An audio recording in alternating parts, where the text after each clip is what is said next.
Hello, Assalamu alaikum. I hope you will be fine. And today we are going to talk about semester 8th PDF. Basically, this is an course content PDF syllabus. Okay, the first one is research methodology. इसमें हमने क्या करना होता है कि research करनी होती है।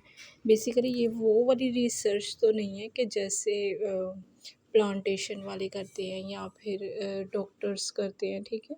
ये वो वाली रिसर्च है जो आपने रिटन मटेरियल से लेनी होती है। आप डायरेक्ट भी ले सकते हो और इनडायरेक्ट भी। अब डायरेक्ट और इनडायरेक्ट का क्या मतलब है कि आप किसी का डाटा भी ले सकते हो, ठीक है। जैसे कि किसी ने कोई अपना डाटा अपलोड कर दिया हुआ है यूट्यूब पे, फेसबुक पे और या फिर गूगल पे, तो आप जब उनकी इन्फॉर्मेशन अपने मुताबिक कलेक्ट करते हो, ठीक है, एक वो भी रिसर्च मेथड में आ जाती है। एक रिसर्च ये होती है कि आप खुद जाके रिसर्च करते हो किसी चीज़ के बारे में, आप खुद जाके उस चीज़ के बारे में सोचते हो, समझते हो कि क्या चीज़ है। जैसे कि हम सबसे बेसिक एग्ज़ाम्पल ले लेते हैं उसकी, मरदमशुमारी की, ठीक है। जब वो आते हैं तो वो डायरेक्ट आके लोगों से पूछते हैं महकमे वाले कि हाँ, आपके घर में कितने अफराद हैं। तो ये क्या हो जाएगा, ये एक रिसर्च हो जाएगी कि जो आपने खुद अपने तरीके से जाके ली ना, अपनी माइंड सेट से अपनी बातें डायरेक्ट उनसे बात करके ली, ठीक है। अब इनडायरेक्ट में रिसर्च में ये आ जाएगा कि जैसे कि आप बैठे हो कहीं पे और आप जैसे मैंने आपको वो एक एग्जांपल दी ना गूगल वाली, कि किसी और ने अपना डाटा अपलोड किया हुआ था। उसने पहले उस चीज़ को समझा, उसने अपना डाटा अपलोड किया और हमने उसके लिखे हुए डाटे को, उसके टाइप किए हुए या उसके शाये किए हुए जो उसने हमें पीडीएफ गूगल पे प्रोवाइड किए, उसकी चीज़ों को हमने पढ़ा और हमने अपने एक्सपीरियंस किए वहाँ से, अपने एक्सपीरियंसेस से हमने नोट्स रेडी कर लिए, ठीक है। और मतलब अपनी ऑब्ज़र्वेशन हमने की। तो ये क्या हो जाता है, ये हो जाता है इनडायरेक्ट में, वो जो है सारा, ठीक है। रिसर्च में मीन्स मतलब रिसर्च करनी है। जैसे कि मैंने आपको बता दिया कि रिसर्च 2 तरीके की होती है ना। एक तरीका तो ये कि आप खुद जाके डायरेक्ट कर लो, जैसे मैंने आपको मरदमशुमारी की डेफिनेशन दी, बताया। तो सेकेंडली ये होता है कि आप किसी के अपलोड किए हुए डाटा से या किसी की बताई हुई बात से आप वो चीज़ें नोट डाउन कर लो ना, तो रिसर्च का मेथड वो भी होता है। आई थिंक ये 2 मेथड बहुत हैं। ब्रीफ इंट्रोडक्शन है ना। अब वुमेन्स राइटिंग, अच्छा, जितना कि मैंने वुमेन्स राइटिंग को ऑब्ज़र्व किया है ना, मैंने इतना ही इसके बारे में मैं जान सकी हूँ कि वुमेन्स राइटिंग जो होती है ना, basically women's writing is on the basis of feminism. मतलब कि आप इसको दूसरा नाम जो है ना वो फेमिनिज़्म का भी दे सकते हैं। जहाँ पे वुमेन्स की बात आएगी तो बेसिकली डेफ़िनेटली वहाँ पे फेमिनिज़्म तो आएगा ही आएगा, है ना? फेमिनिज़्म तो फ़ॉल करेगा ही करेगा। तो वुमेन्स राइटिंग, इसमें हम फेमिनिज़्म की बात ले लेते हैं। जैसे कि वुमेन्स के राइट्स के लिए बात की जाती है। जैसे स्टार्ट पे अगर हम देखें, जहाँ से हमारी इंग्लिश लिटरेचर की हिस्ट्री का स्टार्टअप होता है पोर्चुगीज़ से, जब 14th BC से, तो हम देखते हैं कि वर्जीनिया वुल्फ जैसे राइटर और भी चार्लोटे जैसे राइटर, मतलब फीमेल राइटर्स, वो क्या करती थी, वो उनको इतनी ज़्यादा परमिशन नहीं थी बॉयज़ के मुकाबले में ना। जो बॉयज़ थे वो क्या करते थे, वो फ्री हैंड थे, वो अपनी एक बुक्स शाये करवा सकते थे, पब्लिश करवा सकते थे, अपने नाम से करवा सकते थे, मतलब बिल्कुल आज़ाद और पैट्रियार्चल सोसाइटी जिसको कहते हैं। ओके, ये वाला सीन था। जो औरतें थीं, अगर गर्ल्स अगर लिखती भी थीं, बोलती भी थीं अपने हक के बारे में, तो तब इतनी कोई नहीं बात सुनता था। फेमिनिज़्म तो अभी आई है ना, जैसे कि हमने इसका फेमिनिज़्म का स्टार्टअप सारा देखा हुआ है। तो तब क्या होता था कि वो क्या होती थी, वो एक अ, अपने अपने जो वो उनके जो सब्जेक्ट्स होते थे ना, उनकी जो बुक्स होती थी, उनके जो नॉवेल्स होते थे, वो एक एज़ बॉय के नाम पे वो पब्लिश करवाती होती थी। उनको इतनी भी अथॉरिटी नहीं थी कि वो अपने नाम पे उस चीज़ को पब्लिश करवा सके। एक लड़की है, वो नॉवल लिख रही है, وہ اپنے نام پہ پبلش کروائے، لیکن ایسے نہیں ہوتا تھا، وہ اس کو پرمیشن ہی نہیں تھی یا پبلشر اس کو پبلش ہی نہیں کرتا تھا کہ ایک لڑکی کے نام سے اب چھاپے جائیں گے، اب ایک لڑکی کے نام سے پبلش ہوگی چیزیں، ٹھیک ہے، ایسے ہوتا تھا۔ تو ایک میں نے کافی زیادہ امپورٹنٹ لائن پڑھی تھی، میرے مائنڈ میں نہیں ہے کون سا رائٹر تھا، لیکن انہوں نے بولا تھا کہ شیکسپیئر جس ٹائم میں شیکسپیئر ایز اے شیکسپیئر بن گیا نا، اگر اس کی سسٹر اس کی جگہ پہ ہوتی نا، اگر شیکسپیئر والے وہ کام کرتی اس کی سسٹر، شیکسپیئر کے جتنا اس کے پاس ٹیلنٹ ہوتا، شیکسپیئر کے جتنی اس کی بکس ہوتی، تو کہتا she not becomes as a Shakespeare, کہ اس کو شیکسپیئر جتنی جو ہے نا پاپولیرٹی، یا جیسے کہہ لے فیمس وہ کتنا ہوا کہ انگلش لٹریچر میں سب سے پہلے اسے ہی پڑھایا جاتا ہے، اور کافی بڑا نام ہے ان کا شیکسپیئر کا انگلش لٹریچر میں۔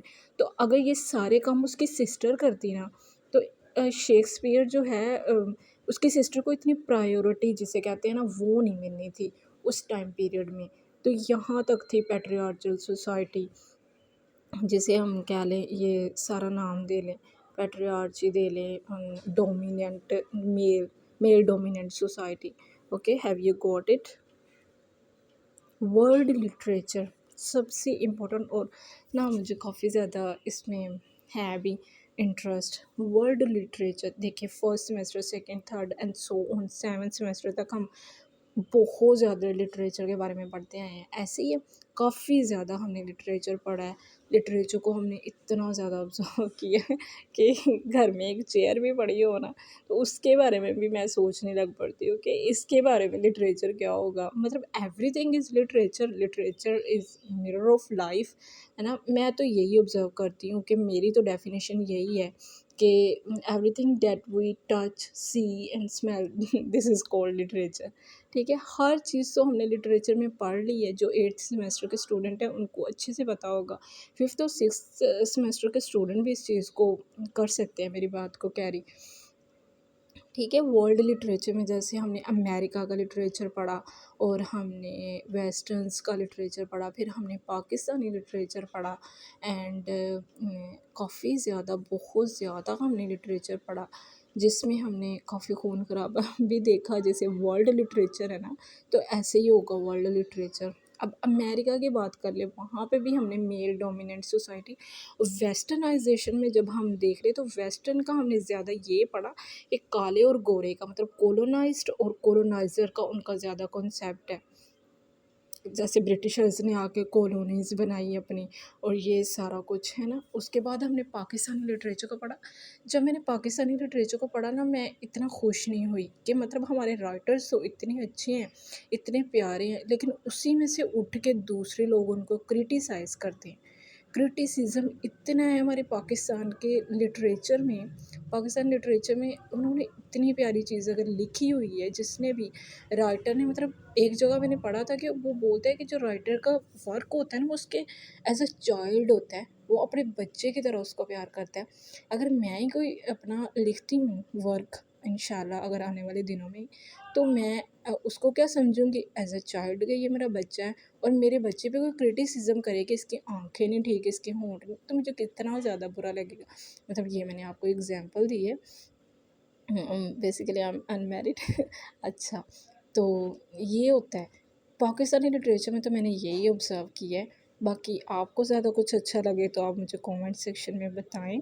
And then post colonial literature, basically یہ میرا سب سے فیوریٹ لٹریچر ہے، سب سے فیوریٹ میری بک ہے پوسٹ کلونیل کی، ٹھیک ہے۔ اب میں آپ کو اس کے بارے میں بریف انٹروڈکشن دیتی ہوں۔ جیسے کہ ہم نے کولونائزیشن کے بارے میں پڑھا، اس کی بیسٹ اگزامپل یہی ہے کہ جب مسلمان اور ہندو اور سارے انڈیا میں ایک ساتھ رہتے تھے، جب برصغیر کا، سب کانٹیننٹ کا پارٹیشن کا کنسیپٹ نہیں تھا، تب کیا تھا، برٹشرز نے آ کے رول کرنا شروع کیا تھا، کولونائز اور کولونائزڈ کے کانسیپٹ وہ سارے اس کو ملاتے جائیں، اچھا آپ ساتھ کمپیریزن کرتے جائیں اپنے مائنڈ میں، تاکہ آپ کو اچھے سے کلیئر ہو جائے۔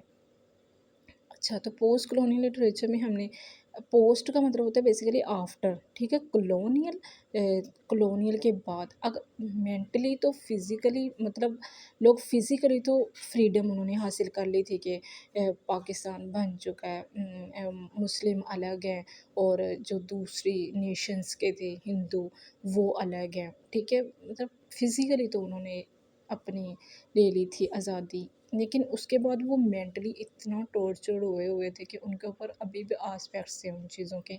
और कुछ लोग तो ऐसे थे कि वो अपनी ही सोसाइटी में दूसरे लोगों को भी इतना ज़्यादा मार्जिनलाइज करते थे ना, तो ये सारा उनका ही था। कहते नहीं है कि एक चीज़ जब आ जाए ना तो वो मतलब अपना असर छोड़ के जाती है, वो अपना असर ऐसे छोड़ के जाती है कि इंसान काफ़ी टाइम तक डिस्टर्ब रहता है। इसकी हम बेस्ट एग्जांपल ले लेते हैं पैंडेमिक से, हमारी जो ये जो वबा आई थी एक, अ, ठीक है। उसमें क्या हुआ था 2018 में कोविड में, कि क्या हुआ था कि काफ़ी ज़्यादा हम घर में टीवी लगा होता था ना, देखते थे कि यहाँ पे इतने लोगों की डेथ हो गई, यहाँ पे इतने लोगों की डेथ हो गई। लेकिन उसके बाद हमारे पे क्या असर पड़ा कि हम उस चीज़ के बारे में सोचते थे, खाना खाते भी सोचते थे कि कौन लोग हैं जिनकी डेथ हुई जा रही है। और जब मतलब हम उस तब तक हम इतना ऑब्ज़र्व नहीं करते थे जब तक अल्लाह ने करे हमारे किसी ऐसे रिलेटिव की जानने वाले की डेथ नहीं हो जाती। फिर हम उसको ग्रेटली करते थे ना, ऑब्ज़र्व करते थे। जैसे मेरी दादू के भतीजे थे माशाल्लाह, वो काफ़ी ज़्यादा यंग थे, उनको हो गया ना तो कोरोना, तो उनकी डेथ हो गई। फिर हमने उसको ज़्यादा अच्छे से एनालाइज़ किया, घर वाले सारे परेशान थे जब, है ना। तो मतलब कहने का मतलब ये है कि मैं इसकी आपको एक छोटी सी एग्जांपल दे रही हूँ कि उन चीज़ों के आस्पेक्ट मतलब इफ़ेक्ट क्या होते हैं हमारे ऊपर, उन चीज़ों के बैड इफ़ेक्ट्स क्या होते हैं पोस्ट कॉलोनियल मतलब कॉलोनियल के बाद। तो इसमें वो सारे हम पर्सपेक्टिव करेंगे डील के कॉलोनाइजेशन के बाद कैसा लिटरेचर जो है वो प्रोड्यूस किया गया, ठीक है। आई होप मैंने आपको समझा दिया होगा। रेडियट किपलिंग केम, ठीक है। इसका मैंने टेक्स्ट पढ़ना स्टार्ट किया हुआ है, काफ़ी ज़्यादा ये तो लेंथी है, मैंने स्टार्ट किया हुआ है। इंशाल्लाह जब मेरा हो जाएगा ना ये वाला टेक्स्ट कंप्लीट, तो इंशाल्लाह मैं कोटेशन के साथ वीडियोस अपलोड करूँगी, ठीक है। मतलब ये होता है ना कि आपको समरी हर जगह से मिल जाएगी, आपको शायद इम्पोर्टेंट पॉइंट्स भी मिल जाएँ हर जगह से। लेकिन जब मैं स्टूडेंट थी ना तो मुझे ये प्रॉब्लम होती होती थी कि मुझे कोटेशंस नहीं मिलती होती थी, अगर मिल भी जाती होती थी ना तो वो ये होता था कि वो मैं रिलेट नहीं कर पाती थी। तो मैंने यही सोचा है कि मैं एज़ अ स्टूडेंट या एज़ अ टीचर मैं अभी यही करूँगी कि मैं टेक्स्ट का एनालिसिस करूँगी, उधर से कोटेशंस उठाऊँगी और कोटेशंस को मैं एक्सप्लेन करूँगी कि कौन सी कोटेशन कहाँ पे आपके किस क्वेश्चन में रिलाएबल है, किस क्वेश्चन में लाई करेगी, आप कैसे उसको फिट कर सकते हैं ना अपने क्वेश्चन में इंशाल्लाह। देन क्रिटिकल थ्योरी, ये बेसिकली हम दूसरी दफ़ा पढ़ने लगे हैं क्रिटिकल थ्योरी। पहली क्रिटिकल थ्योरी में हमने जस्ट इंट्रोडक्शन ही देखा था कि ऐसे होता है, और हमने काफ़ी ज़्यादा थेरीज़ पढ़ी थी। लेकिन अब इसमें क्रिटिकल थेरी का मतलब होता है थेरी बेस्ड आपके पास कोई भी डाटा होगा। वैसे तो सारा थेरी बेस्ड ही है ऊपर जो हमने देखा है, लेकिन ये है कि क्रिटिकल क्रिटिकल का मतलब होता है क्रिटिकल थिंकिंग करना, उस चीज़ को ऑब्ज़र्व करना अच्छे तरीके से, उस चीज़ के बारे में अलिफ से लेके ये तक उस चीज़ के मतलब कीन ऑब्जर्वेशन करनी उस चीज़ के बारे में। This is called critical theory. आप एक थेरी पढ़ते हो, कोई भी थेरी बेस्ड टेक्स्ट पढ़ते हो या कुछ भी करते हो, ठीक है, उसको क्रिटिकली आपने एनालिसिस करना है। और जब हम 8th सेमेस्टर 7th सेमेस्टर के स्टूडेंट हो जाते हैं ना तो हम इस लायक हो जाते हैं कि हम इन चीज़ों को क्रिटिकली एवेल्यूएट करें, क्रिटिकली एनालिसिस करें। आपने ये ध्यान रखना है कि इसमें आपने सीधा सीधा कोई कॉन्टेक्स्ट नहीं लिखना है पेपर में या अपने क्वेश्चन में, ठीक है। इसमें आपने क्रिटिकली चीज़ों को लेना है, बच्चों वाली चीज़ें नहीं लिखनी इसमें। जैसे कि उसने शुरू पे ही बोल दिए theoretical assumptions critical theory and the Frankfurt schools. Basically हम जो कोर्स होते हैं ना उस पर ज़्यादा ध्यान देते हैं। जब उसने कोर्स पे बोला है ना कि क्रिटिकल थ्योरी है तो क्रिटिकली एनालिसिस करना है चीज़ों को, ओके, आई होप जो मैंने आपको समझाने की कोशिश की आपको समझ आ गई होगी। Okay, thank you so much. तो हमें याद रखिएगा। अल्लाह हाफिज़।